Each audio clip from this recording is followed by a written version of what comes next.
That, kid's what you call a gnat's cock.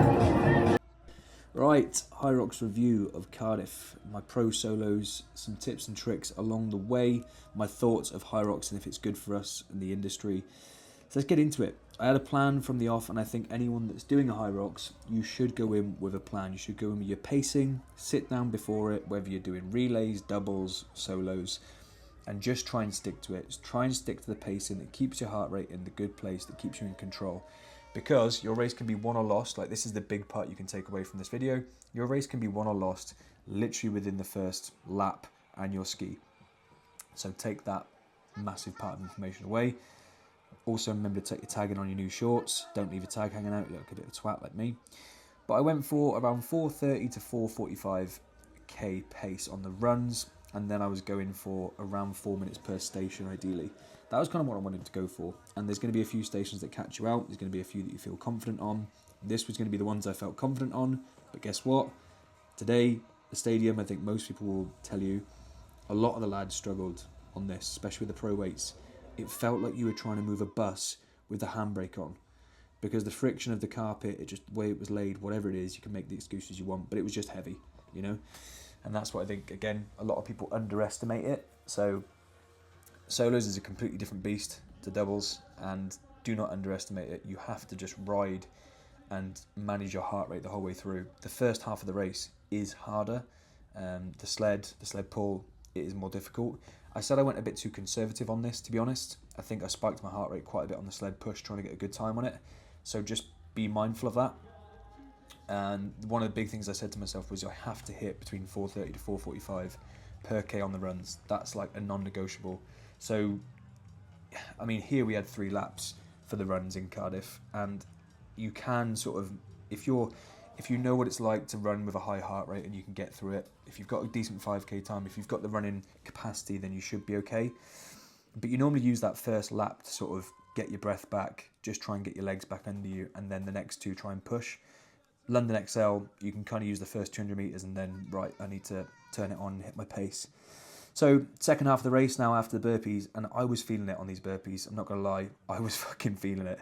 I mean, like, I'm normally really good at them, it was fucking hard. And I knew after this I had to sort of push the pace a bit, but I knew the race was going to get easier, so I do think second half of the race, you know, farmers, rowing, it is a bit easier on your body. This, however, hell of a cramp.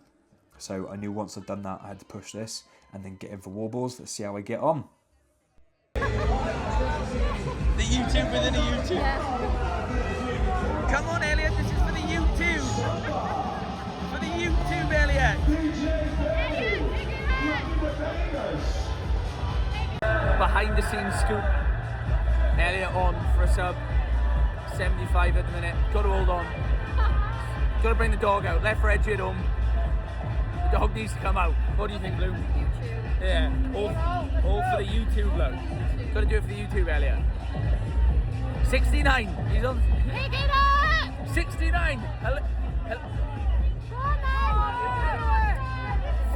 31 reps. pick it up! He's got to go. Got to go. This is more you want to see on the YouTube, but he's run the race of his life. He's absolutely blistering. On for it. Killing the runs. Killed it. Comfortable. Little penalty on the sled ball, we think. But cruising. And now we're seeing what he's made of. He's got to go. Got to go.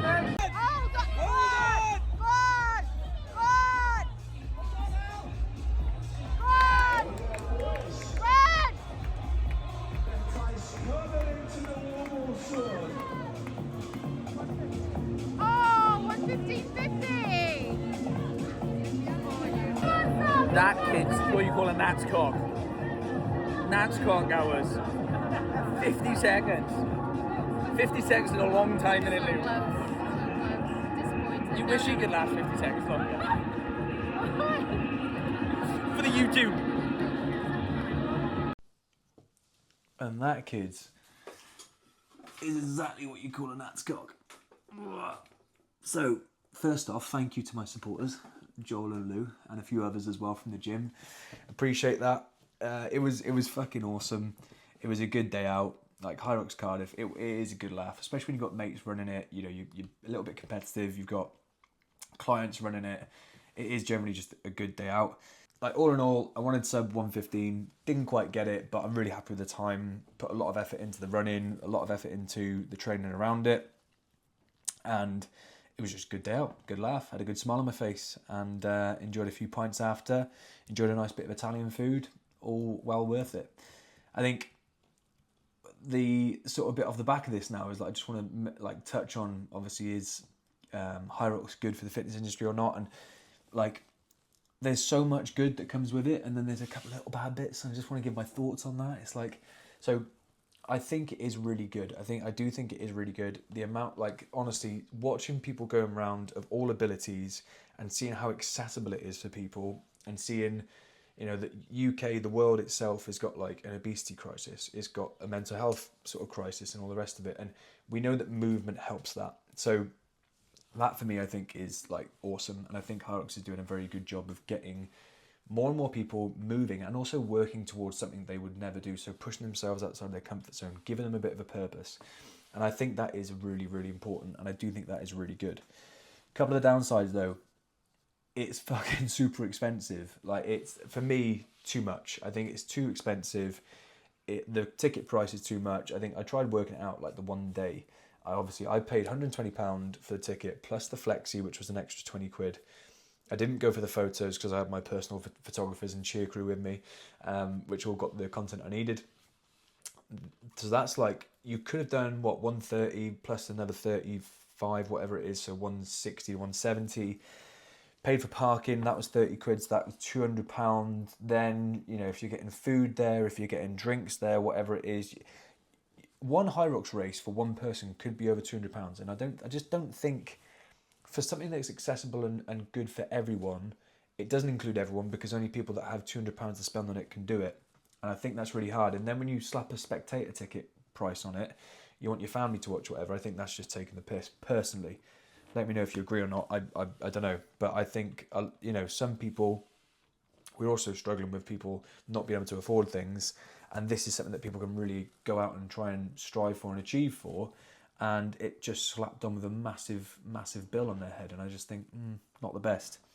And I had a client as well that bought 4 tickets by accident, 2 sets of doubles, because he was stressed about getting the queue and all the rest of it.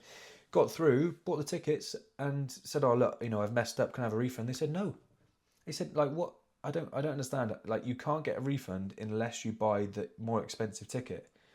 I just don't really know a business that works like that, and I might be wrong, and he might have left it too late. But I just, the amount they're making, just refund the tickets. It's 2 tickets. Just change the names. It's fine. So yeah, that's kind of frustrating, because like, people that really want to do it, they might not want to spend their money on a name change, but then they might get injured. Or I don't know if you can defer it or whatever, but it just leaves a bit of a sour taste in your mouth. The other thing, you know, the judging across the board, some people not hitting fucking reps or depth on most of the stuff there. It wouldn't matter if it was like 1 or 2 and it was like a 50-50, a bit controversial, you know, and you're having a little chat with the judge and being like, oh, I thought I did it. But when it's like 10 to 20 reps in a row, just wrong, you're kind of like, oh, come on. You know, there's like, for the price you pay, the standards, you want to be the same across the board. I think that just tarnishes it a little bit.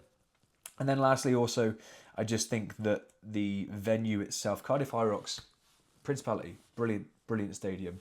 Watch a rugby game there, fucking awesome.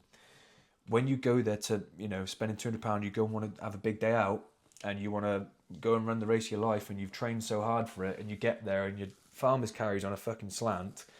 You're like, the Red Bull tunnel isn't really, like, they could do more there with how you go out onto the run.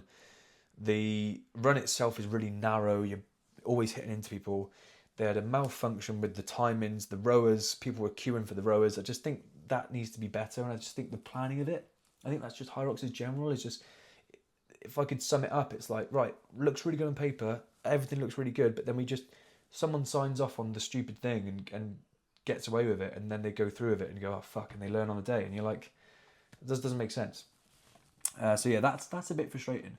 That is a bit frustrating, but I think it is, again, like I said, I think it is good. It's not going to slow down. It's going to speed up. They've got 9 days next year for Cardiff, so it's only going to get bigger and bigger. And I think with that, the last thing on my mind is like the coaching around it, the coaching around Hyrox and the training around it.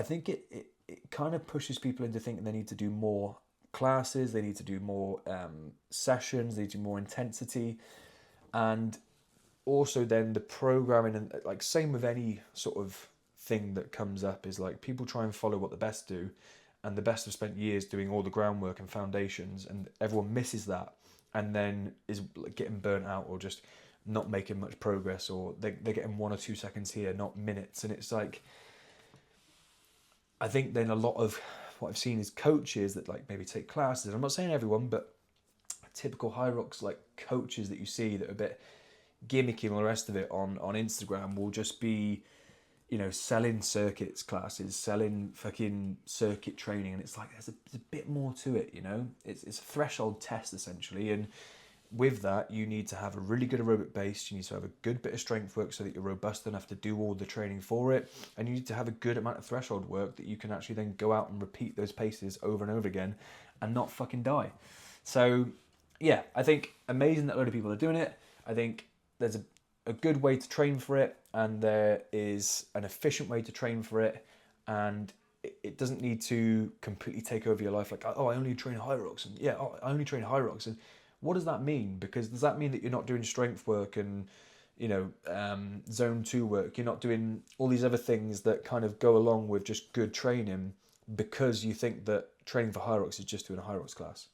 So that's kind of where I feel like it is, and I think it's brought out some fucking real snake oil coaches. I mean, I saw someone being like the burpee coach. I'm like, come on, you know, like a 6-week burpee program. I'm like, if anyone's fucking buying that, 1, don't subscribe, but 2, just fucking stop fitness altogether. So yeah, that's what I think. I think overall it's good. I think the way people train for it, maybe there needs to be a bit more awareness over how to train for it.